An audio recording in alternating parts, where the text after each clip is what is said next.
अस्सलाम वालेकुम। Computer classes के इस चैनल पर आप सबका वेलकम है जी। इस चैनल में हम लोग कंप्यूटर की टर्म्स के बारे में वीडियोस अपलोड कर रहे हैं जिसमें आप लोग कंप्यूटर के बारे में अपने नॉलेज में इंक्रीज़ कर सकते हैं जी। इसमें मैंने बहुत सारी वीडियोस अपलोड की हुई हैं जिसमें basic structure of C++ language के बारे में है, डाटा टाइप्स के बारे में है, वेरिएबल डिक्लेरेशन इनिशियलाइजेशन के बारे में है। और अब मैं ऑपरेटर्स और इस टाइप्स के बारे में लेक्चर अपलोड करने लगी हूँ जिसमें मैंने ऑपरेटर्स और इसकी टाइप्स को ब्रीफली डिस्कस करना है जी। स्टार्ट करने से पहले कि ऑपरेटर्स और उसकी टाइप्स कौन कौन सी हैं और ऑपरेटर्स क्या होते हैं, स्टार्ट करने से पहले अगर आप हमारे चैनल पर न्यू हैं तो प्लीज़ हमारे चैनल को सब्सक्राइब कीजिए, बेल आइकन को प्रेस कीजिए ताकि नई अपलोड होने वाली वीडियोस के नोटिफिकेशंस आप लोगों को रिसीव होते रहें। और हमारी वीडियो को एंड तक देखिएगा। अगर आप लोगों को हमारे पढ़ाने का मेथड अच्छा लगे, हमारी वीडियो अच्छी लगे तो प्लीज़ इसको लाइक कीजिएगा, शेयर कीजिएगा। और अगर आप लोगों के माइंड में कोई भी क्वेश्चन हो तो प्लीज़ कमेंट बॉक्स में उसके बारे में ज़रूर पूछिएगा।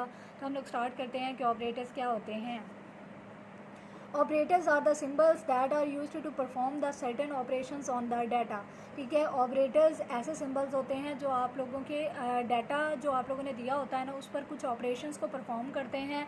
C++ provides a variety of the operation. C++ language के पास बहुत सारे ऑपरेशंस होते हैं, लाइक एस मैथमेटिकल ऑपरेशंस हो गया, रिलेशनल ऑपरेशन हो गया। These include the arithmetic operators, ठीक है, relational operators and the logical operators। जो अरिथमेटिक ऑपरेटर्स होते हैं उनके अंदर प्लस माइनस डिवीजन मल्टीप्लिकेशन आता है। रिलेशनल ऑपरेटर के पास आप लोगों की कंडीशंस आ जाती हैं, ग्रेटर, इक्वल, लेस। और लॉजिकल ऑपरेटर्स के पास आप लोगों के आ जाते हैं जी एंड, नॉट, और ऑपरेटर्स। ठीक है, तो सी लैंग्वेज के अंदर बहुत सारे ऑपरेटर्स होते हैं जिनके थ्रू आप लोग अपने ऑपरेशंस को परफॉर्म कर सकते हो, जो मुख्तलिफ़ तरह के होते हैं ऑपरेशंस। अब ऑपरेटर्स की टू टाइप्स होते हैं, एक आता है जी इंक्रीमेंट ऑपरेटर और दूसरा आता है जी डिक्रीमेंट ऑपरेटर्स। सबसे पहले हम लोगों ने डिस्कस करना है जी इंक्रीमेंट ऑपरेटर क्या होता है। Increment operator is used to increase the value of a variable by 1। ठीक है, ये वैल्यू अगर कोई भी हमें वेरिएबल दिया हुआ होता है ना तो उसकी जो वैल्यू होती है ना उसके अंदर एक का इंक्रीमेंट करने के लिए यूज़ किया जाता है। इंक्रीमेंट इंक्रीज से निकला है, ठीक है, तो ये वैल्यू ऑफ वेरिएबल के अंदर एक का इंक्रीमेंट लगा देता है। अगर 4 है वैल्यू ऑफ वेरिएबल तो 5 हो जाती है। It is denoted by the plus plus symbol. ठीक है, तो ये जो इंक्रीमेंट ऑपरेटर होता है वो प्लस प्लस सिंबल के ज़रिए से डिनोट किया जाता है। It is a unary operator that works with one operand. ठीक है, इंक्रीमेंट ऑपरेटर्स जो होते हैं ये यूनरी ऑपरेटर्स होते हैं जो सिर्फ वन ऑपरेंड के साथ ही वर्क करते हैं। अब ऑपरेंड क्या होते हैं, ये हमारे वेरिएबल्स होते हैं। ठीक है, तो इंक्रीमेंट ऑपरेटर यूनरी ऑपरेटर्स होते हैं जो सिर्फ एक ही वेरिएबल के साथ काम करते हैं। ठीक है, और इनको प्लस प्लस सिंबल से ज़ाहिर किया जाता है और ये वैल्यू ऑफ वेरिएबल के अंदर एक का इंक्रीमेंट लगा देते हैं। उसके बाद increment operator can be used in two forms. ठीक है, इंक्रीमेंट ऑपरेटर्स के अंदर टू फॉर्म्स आगे फर्दर होते हैं। फर्स्ट ऑफ ऑल तो हम लोगों ने डिस्कस किया ना कि ऑपरेटर्स की टू टाइप्स होती हैं, इंक्रीमेंट और डिक्रीमेंट। अब इंक्रीमेंट ऑपरेटर को भी आगे दो फॉर्म्स के अंदर डिवाइड किया जाता है, एक होती है प्री फिक्स फॉर्म और दूसरी होती है पोस्ट फिक्स फॉर्म। फर्स्ट हम लोग डिस्कस करते हैं जी प्री फिक्स फॉर्म क्या होती है। In a prefix form the increment operator is written before the variable as follows. ठीक है, तो वो कह रहा है जो प्री फिक्स, प्री का मतलब होता है पहले।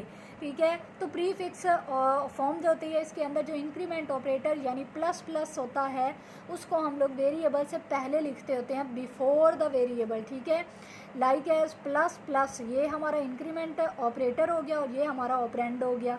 तो वो कह रहे हैं कि प्री फिक्स फॉर्म जो होती है उसके अंदर इंक्रीमेंट ऑपरेटर को वेरिएबल से पहले लिखा जाता है।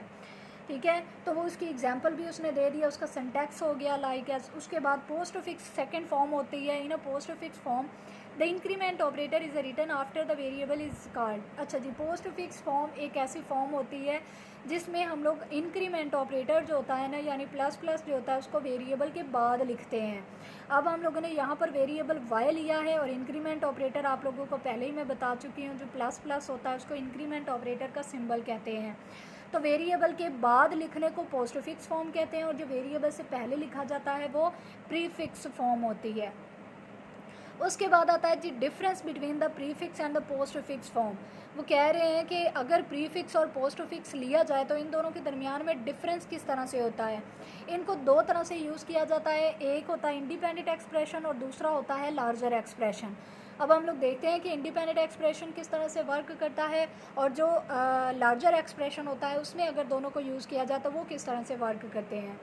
When the increment operator is used independently, prefix and the postfix form work similarly। ठीक है, तो वो कह रहा है कि जब हम इंक्रीमेंट ऑपरेटर्स को जो होता है वो इंडिपेंडेंटली यूज़ करते हैं तो प्रीफिक्स और पोस्टफिक्स फॉर्म उसकी वर्क एक जैसा ही करती हैं। यानी अगर पहले आप लोग इंक्रीमेंट ऑपरेटर लगा दो वेरिएबल से तब भी कोई फ़र्क नहीं पड़ता है, और अगर बाद में लगा लो तब भी कोई फ़र्क नहीं पड़ता है, दोनों ने एक जैसा ही काम करना होता है। But when the prefix and the postfix forms are used in a larger expression, then its working is। तो वो कह रहा है लेकिन जब इन दोनों को प्रीफिक्स और पोस्टफिक्स दोनों फॉर्म्स को आप लोग लार्जर एक्सप्रेशन में यूज़ करते हो ना, तब इनकी जो वर्किंग होती है ना वो सेम नहीं रहती है। सेम किस तरह से नहीं रहती है आइए देखते हैं। a is equal to plus plus b. अब आप लोगों को पता है ये प्रीफिक्स हो गया, ये प्रीफिक्स है क्योंकि इसके सिंबल जो है वो प्लस प्लस वो पहले लगा हुआ है, और ये a is equal to b plus plus है, यानी b पहले वेरिएबल का नाम लिखा हुआ है और बाद में इंक्रीमेंट ऑपरेटर बाद में लिखा हुआ है। तो यहाँ पर देखते हैं कि अगर a is equal to plus plus b हो, यानी प्रीफिक्स के अंदर कोई वेरिएबल हो तो उसकी वैल्यू हम लोगों ने किसी सेकंड वेरिएबल को देनी हो तो वो किस तरह से वर्क करता है। It increment the value of the b. ठीक है, ये पहले बी की वैल्यू के अंदर इंक्रीमेंट करेगा ए का, क्योंकि वो पहले वो इंक्रीमेंट ऑपरेटर यूज़ किया गया है। It assigns the value of B to A, और फिर आपकी जो वैल्यू ऑफ बी होगी ना वो फिर असाइन करेगा ए को। यानी फर्स्ट ऑफ ऑल इसके अंदर इंक्रीमेंट होगा और सेकेंडली जो इंक्रीमेंट होने के बाद वैल्यू बी की बनेगी ना वो ए को दी जाएगी। ये होता है हमारे प्रीफिक्स की वर्किंग का काम वर्किंग। उसके बाद आता है जी a is equal to b plus plus, यानी अगर पोस्ट फिक्स के अंदर वेरिएबल की यूज़ किया जाए तो वो किस तरह से वर्क करती है। ये पहले वैल्यू आप लोगों की असाइन करेगी ए को और बाद में b की वैल्यू के अंदर a का इंक्रीमेंट करेगी। इसका फ़ायदा ये होता है कि आप लोगों को b की नई वैल्यू मिल जाती है, लेकिन इसका फ़ायदा ये होता है कि आप लोगों को b की जो पहले वाली वैल्यू है वो भी मिलेगी और बाद में जो इंक्रीमेंट वाली वैल्यू है वो भी मिल जाएगी। ठीक है, तो ये था प्रीफिक्स और postfix form that are also called the forms of the increment operator. Increment operator is a type of the operator जो हम लोगों ने ब्रीफली डिस्कस की कि वो क्या होती है। उसके आगे दो फॉर्म्स होती हैं, प्रीफिक्स पोस्टफिक्स, और इनके दरमियान में हम लोगों ने दो तरह से ये यूज़ होते हैं, इंडिपेंडेंटली और दूसरा लार्जर एक्सप्रेशन। इनकी वर्किंग के बारे में भी हम लोगों ने पढ़ा कि वो किस तरह से करती हैं। तो आज के लेक्चर में हम लोगों ने इंक्रीमेंट ऑपरेटर को डिटेल से डिस्कस किया। नेक्स्ट हम लोग इंशाल्लाह इंक्रीमेंट ऑपरेटर का एक प्रोग्राम भी करके देखेंगे इंडिपेंडेंटली, और दूसरा होगा लार्जर एक्सप्रेशन के हिसाब से। ठीक है, तो उसमें हम लोगों ने मज़ीद इसमें देखेंगे कि वो किस तरह से वर्क कर रही है। Thank you so much for watching this channel and also video. तो अगर आप लोगों को हमारे समझाने का मेथड अच्छा लगा हो तो प्लीज़ हमारी वीडियो को लाइक कीजिएगा, शेयर कीजिएगा, हमारे चैनल को सब्सक्राइब कीजिएगा, बेल आइकन को प्रेस करना मत भूलिएगा ताकि हमारी नई अपलोड होने वाली वीडियोज़ के नोटिफिकेशंस आपको मिलते रहें। Thank you so much for watching. अपना ख्याल रखिए। अल्लाह हाफिज़।